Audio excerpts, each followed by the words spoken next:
d'État, Mesdames et Messieurs les conseillers, Mesdames et Messieurs les directeurs, Mesdames et Messieurs vos rangs, grades et qualités, je suis très honoré de pouvoir prendre part ce matin, Monsieur le ministre d'État, à cette cérémonie de signature du second contrat de désendettement et de développement C2D, qui constitue un moment fort de la coopération entre nos deux pays. Sa mise en œuvre permettra dès l'année prochaine une relance de la coopération pour le développement entre nos deux pays, avec près de 150 millions d'euros additionnels pour financer les programmes prioritaires définis conjointement par les autorités congolaises et françaises. Ce nouveau contrat fait suite à un premier accord signé en 2010 pour un montant de 80 millions d'euros qui permet aujourd'hui d'entamer la réalisation des travaux de la route de la Corniche, et ce, étroitement lié de l'aménagement d'une partie des arrondissements de Bakongo et de Makele-Kele. Ce même C2D apporte le financement nécessaire au traitement des eaux pluviales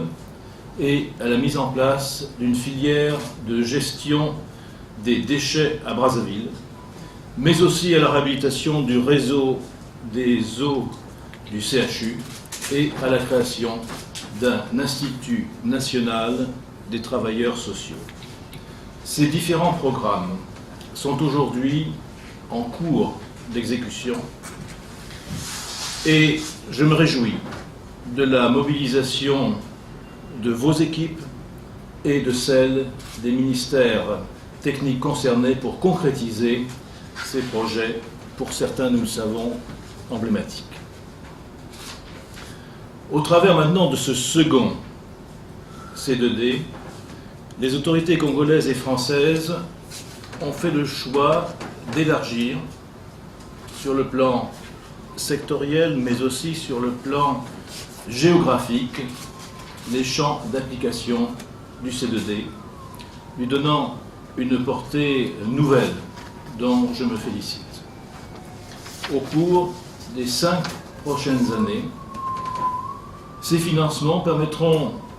de poursuivre les efforts engagés en matière de développement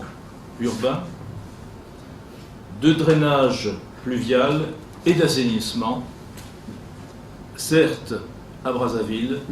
mais aussi à Pointe-Noire. C'est pour cela que je parlais d'élargissement géographique. Ce n'est pas le seul. Ils viseront aussi à accompagner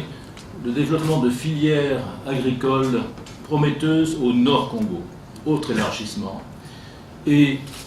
à poursuivre, Monsieur le ministre d'État, les efforts en matière de gestion durable des forêts du Congo. Ils permettront en outre, et j'attache beaucoup d'importance à ces deux thématiques, de soutenir l'action sociale en faveur des plus défavorisés, en appui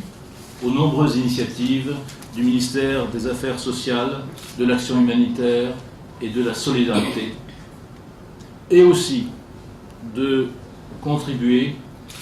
au développement d'un dispositif de formation professionnelle performant, en accompagnement des secteurs porteurs de l'économie congolaise, dans la perspective naturellement de son indispensable diversification. Ces programmes, nous le savons, doivent encore être examinés par le comité d'orientation et de suivi du C2D, instance rassemblant l'ensemble des acteurs concernés par la mise en œuvre de ces financements, et notamment les représentants de la société civile, ces représentants qui sont les garants de la bonne utilisation de ces fonds au profit de la population congolaise. Je ne doute pas que ces premiers programmes prioritaires, identifiés, je l'ai dit, par les autorités des deux pays, répondent aux attentes des Congolaises et des Congolais, et que d'autres initiatives voient par ailleurs progressivement le jour dans le cadre des fonds non encore affectés du C2D. C'est une souplesse utile à mon sens. Ils seront employés pour répondre aux enjeux auxquels le Congo est confronté. La signature de ce second C2D, à laquelle nous allons procéder ensemble, Monsieur le ministre d'État, offre donc des perspectives prometteuses, tant pour le Congo que pour la coopération franco-congolaise, dans le cadre d'un partenariat élargi et renforcé, résolument tourné vers l'avenir. Je vous remercie pour votre attention.